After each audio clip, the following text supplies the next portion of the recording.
What's up, 180 Fit? Let's talk about behavior habits that help you lose weight today. Any self-improvement endeavor requires you to have a serious commitment to well-defined goals and behavioral changes. When it comes to weight loss, it's essential to start thinking ahead to all the challenges that you might face and clearing them away ahead of time. This will help you elicit the right behavioral response from your body, therefore focusing your entire system on your goal of losing weight in a timely and sustainable fashion. Weight loss can be a true test to anyone, even who has great self-discipline, patience, and perseverance. One of the biggest challenges is that your body is used to a certain routine. Good or bad, you have a degree of comfort with your current home and work environment. So we need to really look at these things and their patterns that set us on a weight gain path. Therefore, breaking them from these routines is the first step to creating sustainability in your quest for a healthy body. Before we dive into these factors, if we haven't met before, my name is Jen Plagin, holistic empowerment coach, taking you from places stuck to authentic thriving, personal training, group fitness, nutrition coaching, and life and transformation coaching. So let's talk about first exercise control at home.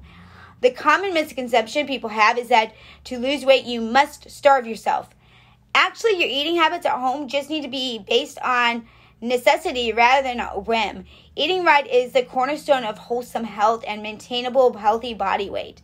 On a weight loss routine, you need to get your body used to eating proper meals that have balanced amount of essential elements of good diet, such as carbs, vitamins, proteins, and adequate water. One thing that can help you actually make sure that your eating becomes a ritual that is not interrupted by other activities. The avoidance practice of eating while standing next to the refrigerator is one of them. Watching television or even working on your laptop or reading. These habits prolong the amount of time you spend eating and create inconsistency in the portions you eat. Another thing that will help you on your weight loss journey, to assess all the foods stocked in your pantry. Yes, I said it. Do they add value to your quest? Processed foods had high salt content that fill your body with bags of fat and creates health complications. Junk food escalates sugar levels, which then drop all at once, creating fatigue and make you feel hungry. These foods need to be cleared from the house, or you will be set back instead of relying on such processed foods. Take joy in actually preparing your meals, the wholesome foods like fruit snacks or fruit slices as snacks. And let's talk about exercise control in your workplace. An important way to eliminate the chances of coworkers disrupting your routine is to make your weight loss plan clear to everyone in your work environment. This can also help create a support system for you. Most people have unhealthy eating habits in their work environment, and this can make weight issues inevitable, honestly. Another tip for your work environment is to create a definitive plan where you take your meals to work. This may seem strict with yourself about not, using your workstation as a food pantry, right? Only eat at the workplace dining area and only eat foods that you have prepared yourself. And I know that's hard, but really consistency in your eating patterns at work will gradually condition your body. If you are erratic with your meal times, that will also fuel your need to snack, which is obviously not compatible to weight loss. The workplace is also an environment that encourages the life of convenience. Many people drive from into work or take a public transit and then make a habit to walk past maybe something on the way to the workplace, and what happens? If you walk past that same thing at the end of the day, do you spend time getting chips and donuts and bagels that you don't really need? So really, in conclusion, the consistent behavior can help you generate positive mental responsiveness towards even the most strenuous activities. If you follow these practices within time, they will become second nature.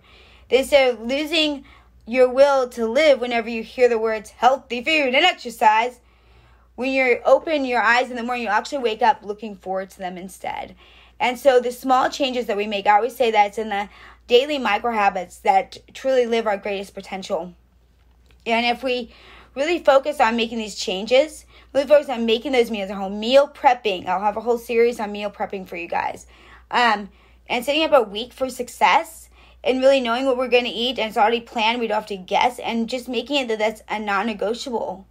For me, even getting up in the mornings, it's always been a non-negotiable. So the snooze button is snooze button is non-existent to me.